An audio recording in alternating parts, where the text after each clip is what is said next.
Hello, yet again. Okay, so I'm going to carry on reading from The Artist's Way by Julia Cameron. And the next section that we are going to be going into, if there's a way, maybe that's just a reference to me. Okay, anyway. Your enemy within. Core negative beliefs. Most of the time when we are blocked in an area of our life, it is because we feel safer that way. We may not be happy, but at least we know what we are. Unhappy. Much fear of our own creativity is the fear of the unknown. If I'm fully creative, what will it mean? What will happen to me and to others? We have some pretty awful notions about what could happen, so rather than find out, we decide to stay blocked. This is seldom a conscious decision. It is more often an unconscious response to an internalized negative belief or belief system. In this week, we will work at uncovering our negative beliefs and discarding them. Here is a list of commonly held negative beliefs. I can't be a successful, prolific, creative artist because 1. Everyone will hate me. 2. I will hurt my friends and family. 3. I will go crazy. 4. I will abandon my friends and family. 5. I can't spell. 6. I don't have good enough ideas. 7. It will upset my brother and or father and family. 8. I will have to be alone. 9. I will have to find out. 10. I will be okay. 11. I will do bad work and not know it and look like a fool. 12. I will feel too angry. 13. I will never have any real money. 14. I will get self-destructive. 15. I will get cancer or heart attack or plague. 16. My lover will leave me. 17. I will die. 18. I will feel bad because I don't deserve to be successful. 19. I will have only one good piece of work in me. 20. It's too late. I haven't become a fully functioning artist yet. I never will. Whew! Ish. And that's yo. And that list goes on. But you know what I think? What I think is that list has, it's like, that kind of thing is, it's like a, there's a statute of limitations on that. And it's like, but God can do exceedingly abundantly and above all that we ask, think, or imagine. But anyway,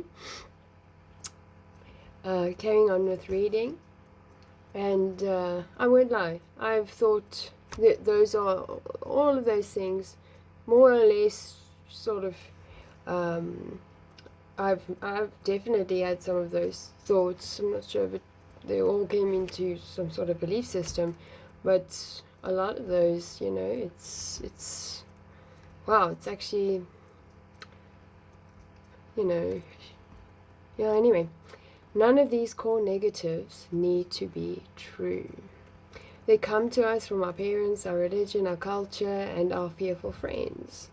Each of these beliefs reflects notions we have about what it means to be an artist. Once we have cleared away the most sweeping cultural negatives, we may find we are still stubbornly left with core negatives we have acquired from our families, teachers, and friends. These are often more subtle, but equally undermining if not confronted. Our business here is confronting them. Negative beliefs are exactly that. Beliefs, not facts. The world was never flat, although everyone believed it was. You are not dumb, crazy, egomaniacal,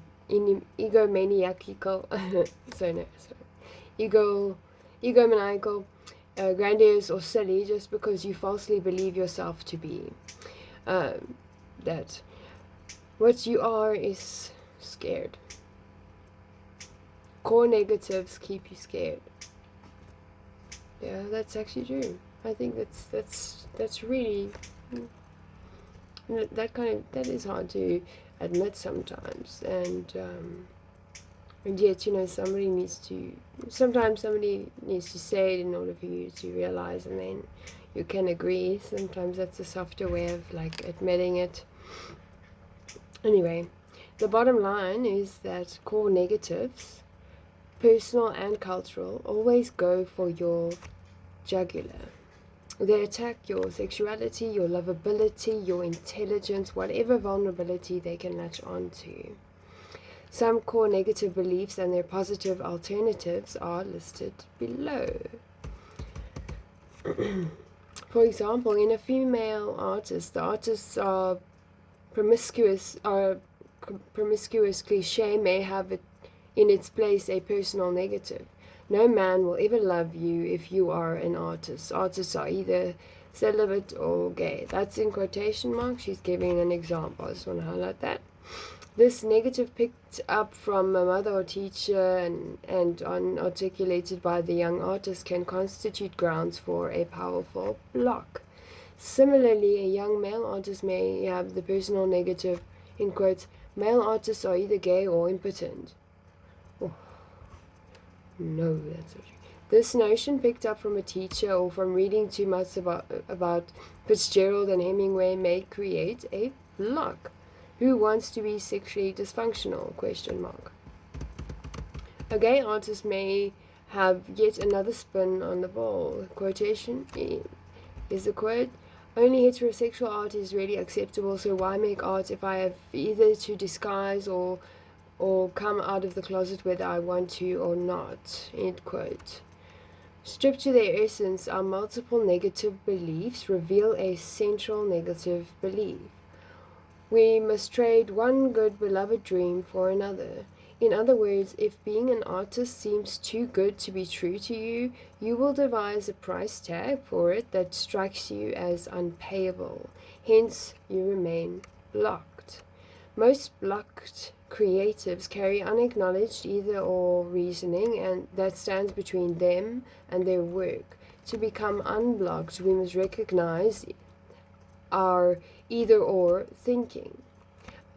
Quote, I can either be romantically happy or an artist, or I can either be financially successful or an artist. It is possible, quite possible, to be both an artist and romantically fulfilled. It is quite possible to be an artist and financially successful.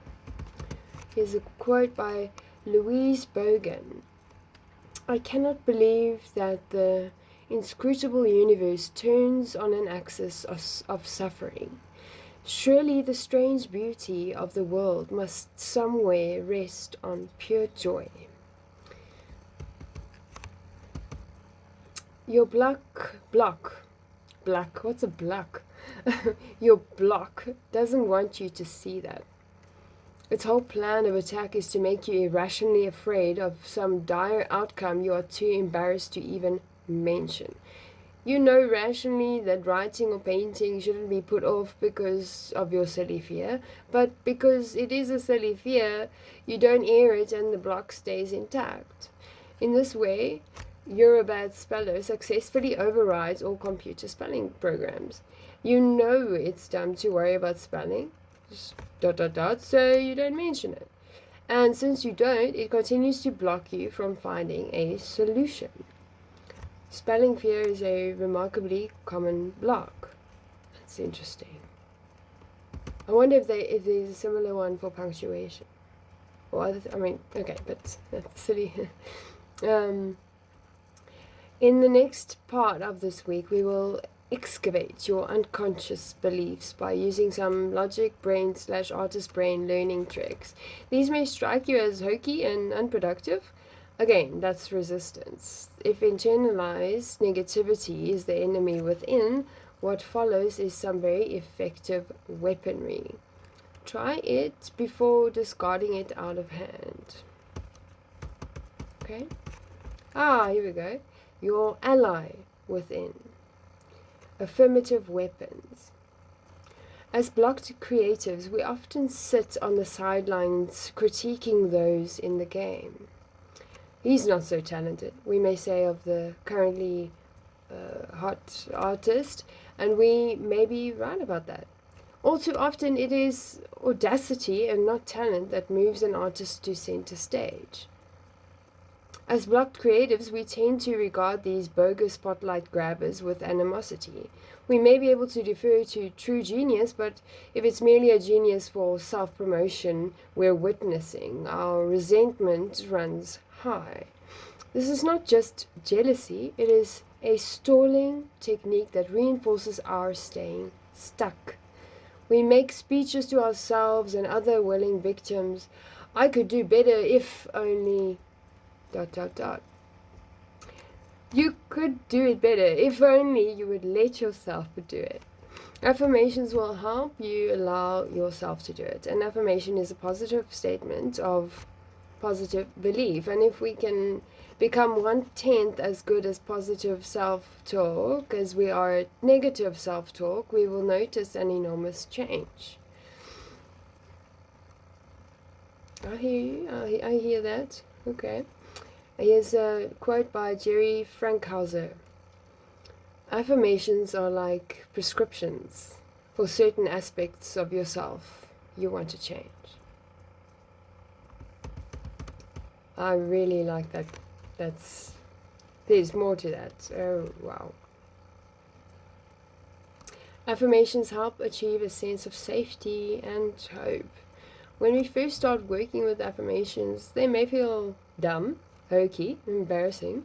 Isn't this interesting? We can easily and without embarrassment bludgeon ourselves with negative affirmations. Like, I'm not gifted enough, or not clever enough, not original enough, not young enough, ...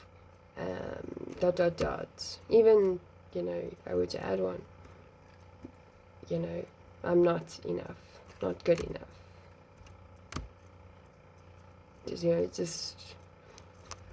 Yeah, I'll never amount to anything. Nothing is ever good enough. I will never be good enough.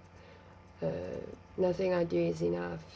Those kind of things, and they just,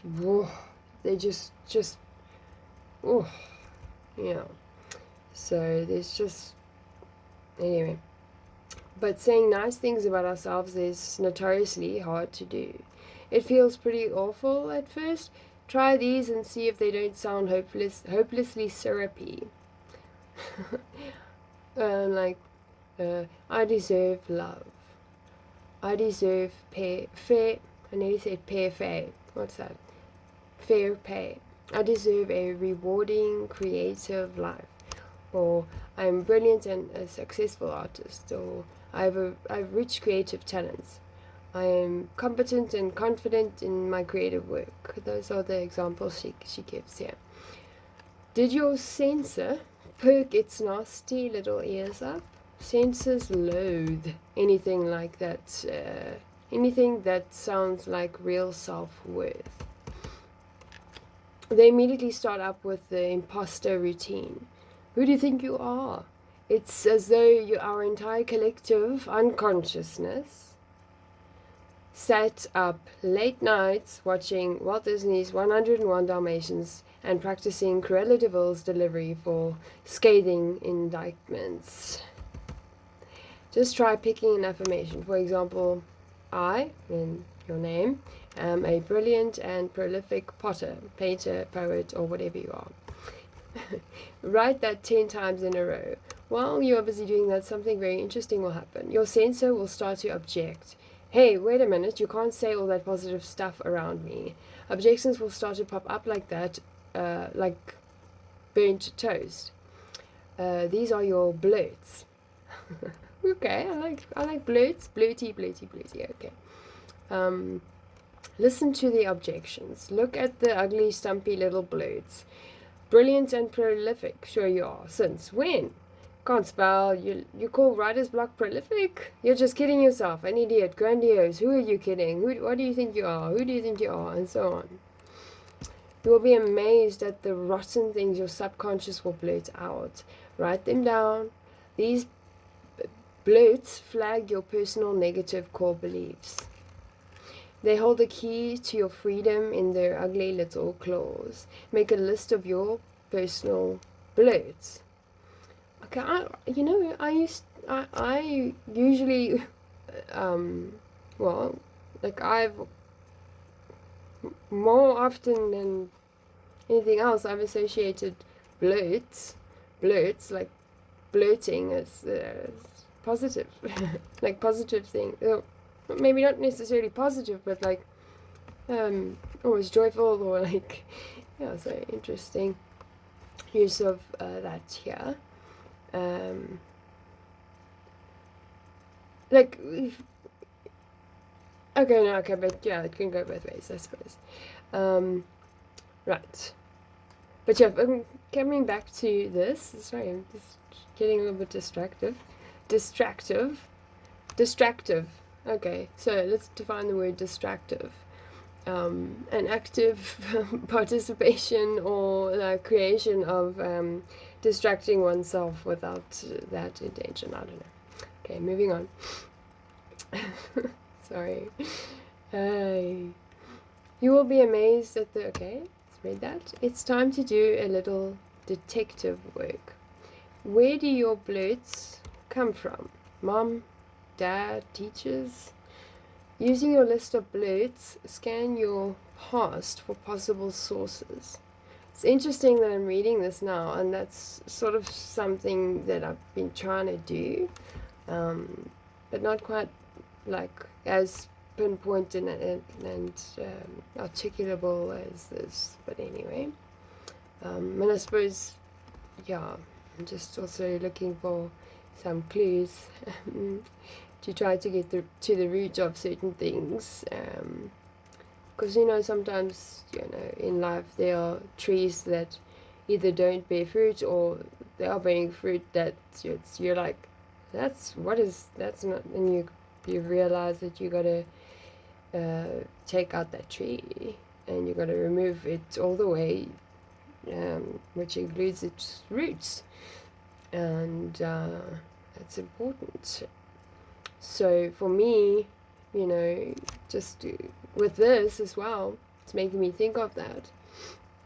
It's like just doing some detective work, looking for clues. For me, it's like to try and get to, identify or get to where's the, like she's talking about core beliefs. Where's the root of the problem, or where do I need to go that's deeper and further in, that I can actually confront and address whatever it is that is coming through as certain fruits that I can identify, and I'm wondering where did that come from, so and yeah, you can't like take a fruit and say to the fruit, okay, now and try to change everything from that, and speak to the fruits and say, no, but you must be a peach when it's a lemon tree. Like, oh, no, sorry, I mixed that up. Like, if a lemon tree is bearing peaches, or like things are mixed up like that, you can't pick the fruits off and then tell the tree, okay, now you mustn't bear the wrong fruits, or the. No, you need to look at what's happening there. Where's it coming from? What seed was planted there? There was a seed that formed, and then it grew, and so yeah, you really got to address it all. But yeah, so, and I like it with just going back to how she was saying, you will be amazed at the rotten things your subconscious will blurt out. Like, that's interesting to me, because it's like makes me think of like what else can be rotten, and it's like, so let's say rotten food or something like that, or rotten fruit. Now if you take that and think, okay, so that's if the blurts are the rotten fruit that are coming out, then what, like, then it's like, yeah, I think it's important to sort of consider what you do with that, whether you're gonna like bring that more into reality, or are you going to consume those again? If you're bearing rotten fruit, is that the fruit that you're going to eat and consume and continue like that, carrying on like that? Or are you going to deal with them, like in this case, she's saying write it down, and use them to flag your personal negative core beliefs. So they're trying to find where, trying to pinpoint where is that core, and you're trying to like just identify this system, because sometimes it can be like a whole belief system, which then makes a little bit more sense if you relate it to like thinking of a tree, because or whatever else is, that's just the image that comes to mind for me. And it's like, then I think of, if you think of it like, if that's being served to you rotten, and you're sort of almost automatically, but like you're just without thinking, you sort of just continue to involve yourself with it, continuing to consume the rotten and then producing the rotten, and like you maybe not even noticing, and that is having maybe a rotten effect, and you're kind of wondering why or what. So and I'm actually saying write them down and etc. Then I'm thinking, well, if there's a rotten fruit that's coming, and what's the best thing? What's the best thing that you can do with it?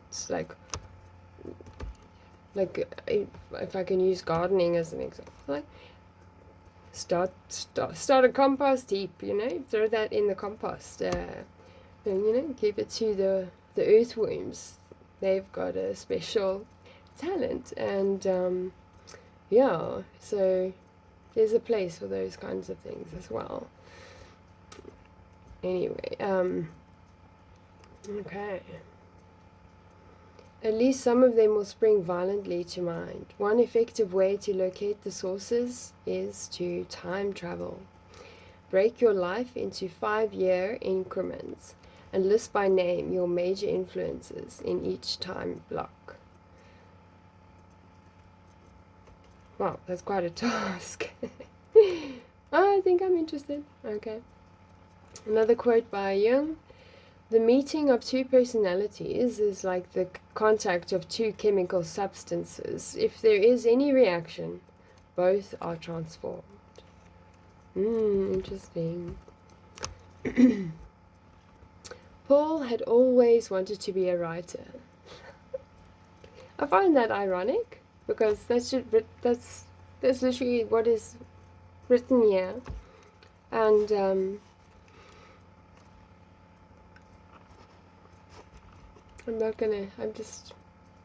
and yet after a brief flurry of college creativity, he stopped showing his writing to anyone. Instead of the short stories he dreamed of, he kept journal after journal, each following the last into a dark drawer far from prying eyes.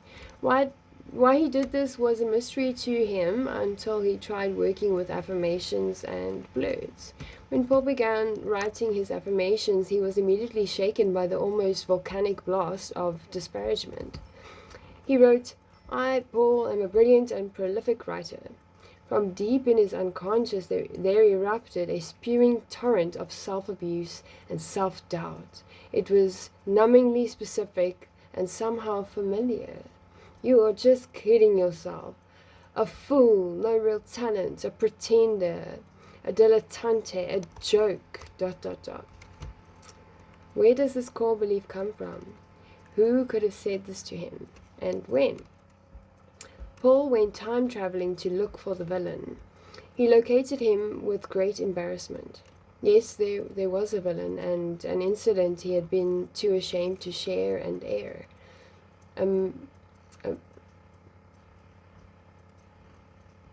Early teacher had first praised his work and then set about a sexual seduction. Fearful that he had somehow invited the man's attention, ashamed lest the work really be rotten too, Paul buried the incident in his unconscious where it festered. No wonder secondary motives were always a fear when someone praised him. No surprise he felt that someone could praise work and not mean it. Boiled down to its essentials, Paul's core negative belief was that he was only kidding himself that he could write. This belief had dominated his thinking for a decade. Whenever people complimented him on his work, he was deeply suspicious of them and their motives. He had all but dropped friends once they had expressed interest in his talents.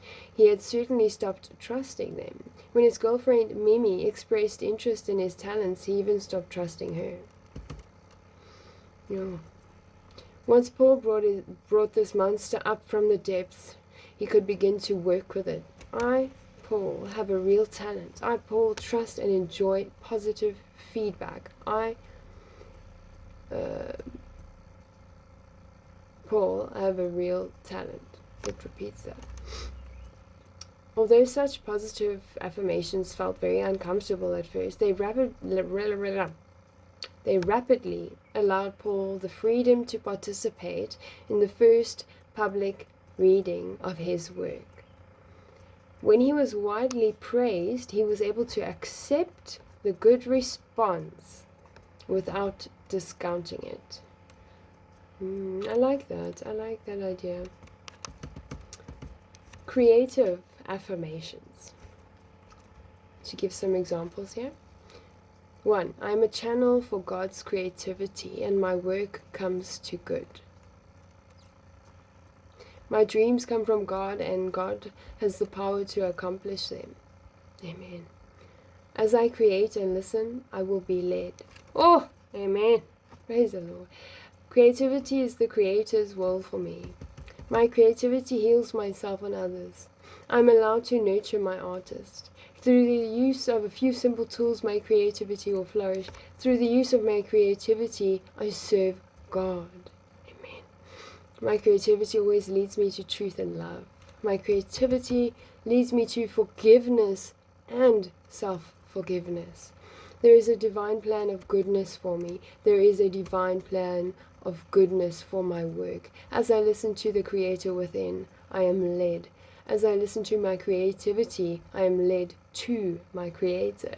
I am willing to create. I'm willing to learn and let myself create. I'm willing to let God create through me. Oh, that's beautiful. Oh, my goodness, yes. I'm willing to be of service through my creativity. I'm willing to experience my creative energy. Oh, that's a tough one there, yo. I'm willing to use my creative talents. So she gives those 20 examples, which, wow, that's, some of those just like, it's like stirring up something inside of my heart. And yeah, I think I'm very grateful that she wrote this book, and bless her heart. And yeah. Turn now to your own list of blurts. They are very important to your recovery.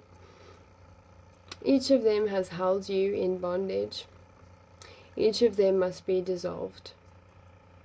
For example, a blurt that runs, I, Fred, am untalented and phony, might be converted to the affirmation, I, Fred, am genuinely talented.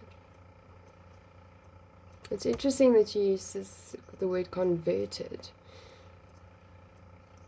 It's so interesting to talk to this Julia Cameron. Wow. Use your affirmations after your morning pages. Also use any of the creative affirmations listed. Thank you. And then a quote by Shakti Gawain.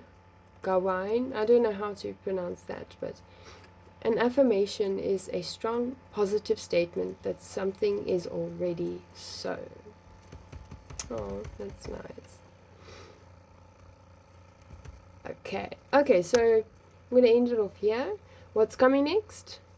It just says tasks. And then there's a little, like, I almost didn't see it, but there's a tiny little pencil drawing, a drawing of a pencil. Okay. Next to that word, tasks. It's very small. Anyway, but I like that. I like that. Because, you know, what I think, because I mean, I'm seeing a little pencil and there's no little box, you know, it's like indicating that the pencil is about to like tick off something, because, and that for me stands out because, yeah, there's a weird kind of pressure, at least that I've experienced, with making lists of boxes, tasks, and with boxes, it's like tick, tick, tick, tick, tick, and it's like almost like that's like a ticking time bomb that can happen, because sometimes those lists can become lists of oh, and it's and then, like, to give contrast to that, becoming free from that kind of situation is hard work, but it's so good. And so I cannot wait to see what comes from this next venture. Anyway, so I hope I didn't bore you too much, and lekker. Bye.